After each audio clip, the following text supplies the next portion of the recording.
Good morning all of you.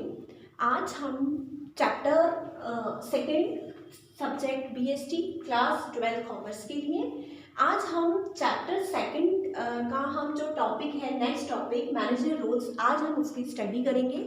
इसके पहले आप जो सेकेंड चैप्टर का ही फर्स्ट जो टॉपिक था प्रोसेस मैनेजमेंट ऑफ प्रोसेस, उसके बारे में हमने स्टडी की थी, उसका मीनिंग हमने पढ़ा था, उसके फीचर्स हमने पढ़े थे। आज हम नेक्स्ट टॉपिक्स जो है वो मैनेजर रोल्स को हम यहाँ पर देखेंगे। सबसे पहले मैनेजर रोल्स का क्या मीनिंग होता है।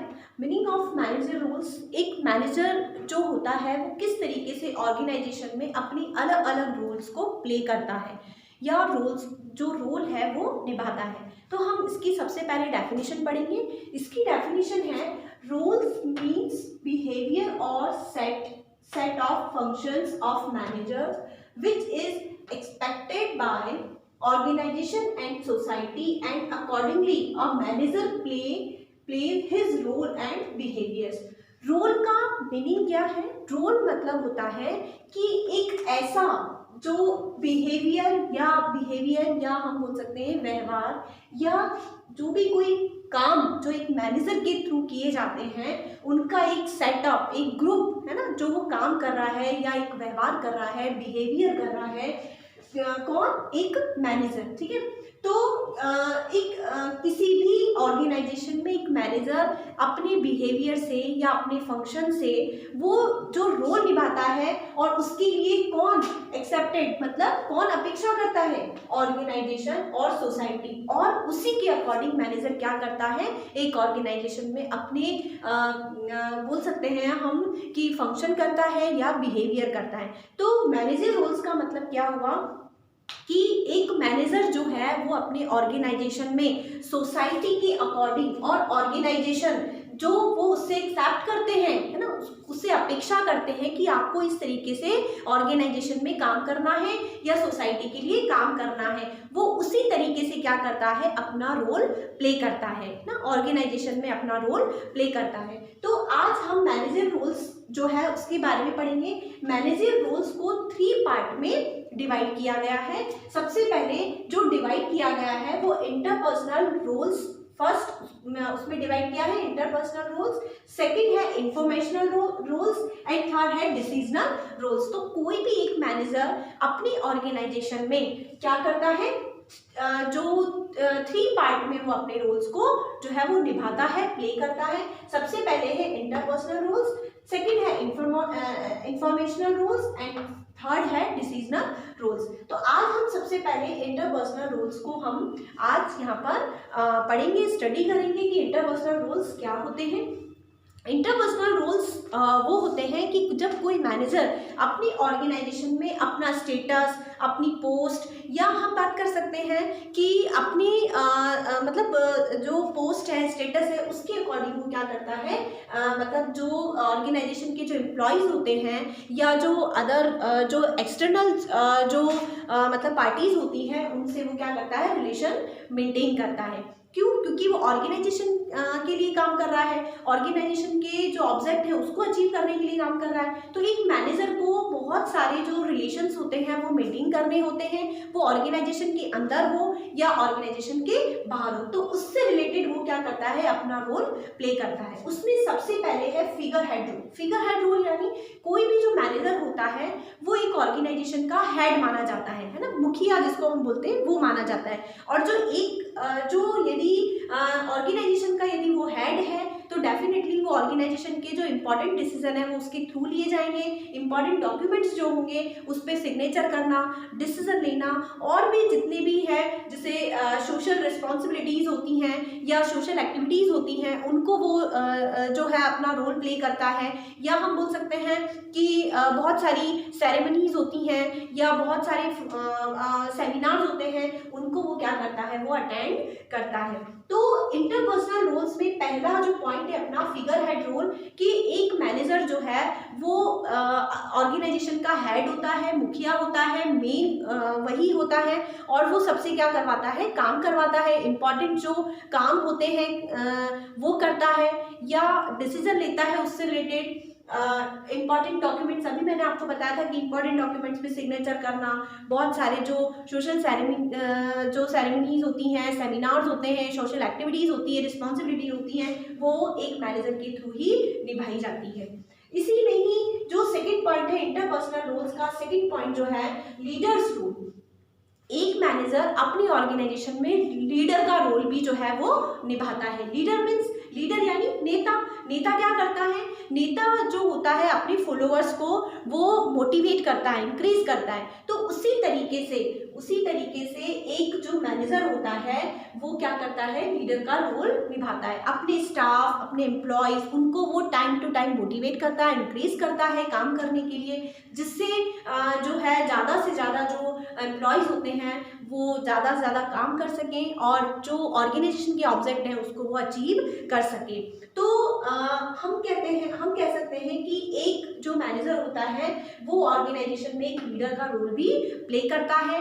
टाइम टू टाइम अपने एम्प्लॉयज़ को मोटिवेट करना, इंक्रेज करना, उनको हर तरीके से सपोर्ट करना, ये सारी चीज़ें, उनकी प्रॉब्लम्स को सॉल्व करना, ये एक लीडर के थ्रू ही किया जाता है। तो एक मैनेजर ऑर्गेनाइजेशन में लीडर का रोल प्ले करता है। थर्ड इसका पॉइंट आता है इंटरपर्सनल रोल्स का, लाइजन ऑफिसर्स रोल। लाइजन का मतलब होता है संपर्क, यानी कांटेक्ट करना, संपर्क है ना, संपर्क करना। तो एक जो मैनेजर होता है वो एक लाइजन ऑफिसर्स का रोल भी प्ले करता है। टाइम टू टाइम जो हम बोल सकते हैं, जो ऑर्गेनाइजेशन की जो पार्टीज होती हैं, अदर पार्टीज होती हैं, डिपार्टमेंट्स होते हैं, वेरियस डिपार्टमेंट्स होते हैं, या ऑर्गेनाइजेशन की यूनिट्स होती है, उनके बीच में वो एक मीडिएटर या लाइजन ऑफिसर के रूप में वो जो है रोल निभाता है अपना। उनसे संपर्क जो है वो करता है, कांटेक्ट करता है। डिफरेंट जो हम बोल सकते हैं कि डिपार्टमेंट्स होते हैं, पार्टीज होती है ऑर्गेनाइजेशन की, और भी बहुत सारे जो यूनिट्स होती हैं ऑर्गेनाइजेशन में, उनके बीच में कोऑर्डिनेशन बिठाता है, आपस में संपर्क स्थापित करता है। तो एक मैनेजर जो है वो लाइजन ऑफिसर्स का जो है वो रोल प्ले करता है। इसी के बाद जो मैनेजर रोल को सेकेंड पार्ट में जो डिवाइड किया है वो इंफॉर्मेशनल रोल्स में इसको डिवाइड किया है। ये नाम से ही पता चल रहा है कि एक मैनेजर क्या करेगा, जितनी भी इंफॉर्मेशन जो होगी वो उसको क्या करेगा, डिफरेंट टाइप्स की जो इंफॉर्मेशन होती है, फैक्ट्स होते हैं, नॉलेजेस होते हैं, उनको वो कलेक्ट करता है और उसके अकॉर्डिंग ही वो जो है वो काम करता है। तो माना जाता है कि एक जो ऑर्गेनाइजेशन का जो नर्व सेंटर जो हम बोल सकते हैं नर्व, क्योंकि किसी बॉडी में जो नर्व होती है वो मेन होती है, तो इसी तरीके से जो मैनेजर होता है वो भी एक ऑर्गेनाइजेशन में नर्व के जो है उसके रूप में वो काम करता है। क्योंकि जितनी भी इंफॉर्मेशंस जो होती हैं उनको कलेक्ट करना, फैक्ट्स को कलेक्ट करना, है ना, और जितने भी जो नॉलेजेस होते हैं उनको सबको उसके अकॉर्डिंग जो है एम्प्लॉयज़ को वो क्या करता है, इंफॉर्मेशन जो है वो देता है। तो इसमें इंफॉर्मेशन रोल्स में हम फर्स्ट पॉइंट जो है मॉनिटर्स रोल। एक मैनेजर जो है वो ऑर्गेनाइजेशन में मॉनिटर्स का जो है वो रोल प्ले करता है। कैसे करेगा रोल प्ले, कि एक मैनेजर जो है वो ऑर्गेनाइजेशन के लिए प्लानिंग करता है ना, डिसीजन लेता है, या बहुत सारे जो मैनेजरल टास्क होते हैं उनको वो क्या करता है, उसको पूरे करने होते हैं। और इसके लिए किसकी रिक्वायरमेंट होती है, इंफॉर्मेशन की रिक्वायरमेंट होती है। इंफॉर्मेशन जो है वो कहाँ से मिलेगी, इंफॉर्मेशन जो होगी वो हमें जैसे को मैनेजर हुआ ऑर्गेनाइजेशन का, स्टाफ हुआ, एम्प्लॉयज हुए, सबऑर्डिनेट्स हुए, असिस्टेंट मैनेजर हुए, इन सब से वो इंफॉर्मेशन जो है वो क्या करता है, कलेक्ट करता है, और उसी के अकॉर्डिंग जो है एक मैनेजर जो है वो मॉनिटर्स का रोल जो है वो प्ले करता है। यानी जितनी भी, क्योंकि मैनेजर को क्या करना होता है, ऑर्गेनाइजेशन के जो इम्पोर्टेंट्स जो हम बोल सकते हैं इम्पॉर्टेंट जो टास्क होते हैं, फंक्शंस होते हैं, काम होते हैं, एक्टिविटी होती है, प्लानिंग करना, पॉलिसीज बनाना, बहुत सारे डिसीजन लेना, तो उसके लिए इंफॉर्मेशन की ज़रूरत होती है। वो इंफॉर्मेशन कहाँ से लेता है, अपने को मैनेजर से, असिस्टेंट मैनेजर से, सबऑर्डिनेट से, स्टाफ मेंबर से, उनसे वो कलेक्ट करता है और उसी के अकॉर्डिंग वो जो है वो काम करता है। सेकेंड पॉइंट है इसका डिसएमिनेटर्स रोल। एक मैनेजर जो है एक ऑर्गेनाइजेशन में डिससेमिनेटर्स का रोल भी वो प्ले करता है।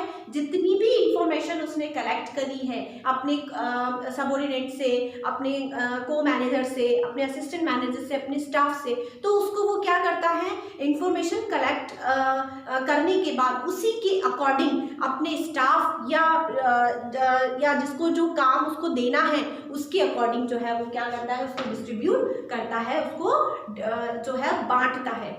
तो कहने का मतलब है कि एक जो मैनेजर है वो अपने ऑर्गेनाइजेशन में डिससेमिनेटर्स का जो है वो रोल प्ले करता है। जितनी भी इंफॉर्मेशन होती है कलेक्ट करने के बाद जिस व्यक्ति को या जिस एम्प्लॉयज़ को जैसा काम उसको दिया जा रहा है, रिस्पॉन्सिबिलिटी दी जा रही है, उसके अकॉर्डिंग ही उसको क्या दिया जाता है, उसको इंफॉर्मेशन जो है वो दी जाती है, जिससे वो आसानी से उसके अकॉर्डिंग काम को पूरा कर सके, फंक्शंस को पूरा कर सके।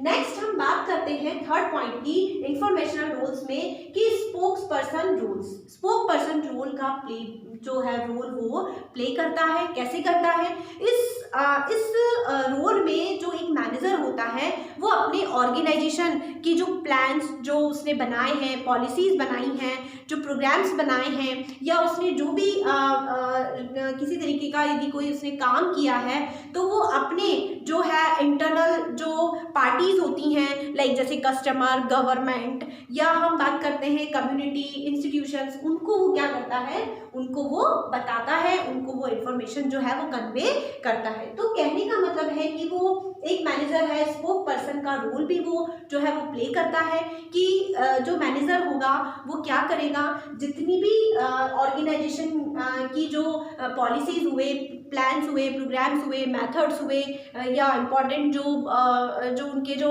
इंफॉर्मेशन होती है उनको वो जैसे उनको अगर एक्सटर्नल पार्टीज को यदि देना है, जैसे लाइक गवर्नमेंट, कस्टमर, या और भी जो इंस्टीट्यूशंस, उनको यदि कन्वे करना होता है तो वो एक मैनेजर के थ्रू ही कन्वे किया जाता है। तो वो एक स्पोक्स पर्सन के रूप में भी वो काम करता है, एक उसका वो रोल प्ले करता है। इसके बाद हम थर्ड जो पॉइंट है, डिसीजनल रोल्स। डिसीजनल रोल्स जो है एक मैनेजर जो है वो क्या करता है, उसका रोल प्ले करता है, यानी एक ऑर्गेनाइजेशन के लिए वो स्ट्रेटेजी जो है वो बनाता है। क्योंकि व्यू रचना, स्ट्रेटेजी का मतलब व्यू रचना, क्योंकि किसी भी ऑर्गेनाइजेशन को यदि आपको के ऑब्जेक्ट को यदि आपको अचीव करना है, या हम बात करते हैं कि किसी भी ऑर्गेनाइजेशन को यदि जो है उसको ग्रो अप करना है, उसको बढ़ाना है, उसका डेवलपमेंट करना है, तो उसको एक मैनेजर को अपने ऑर्गेनाइजेशन की स्ट्रेटजीज बनानी होती हैं। तो उसके लिए उसको कई जो डिसीजन है वो लेने होते हैं।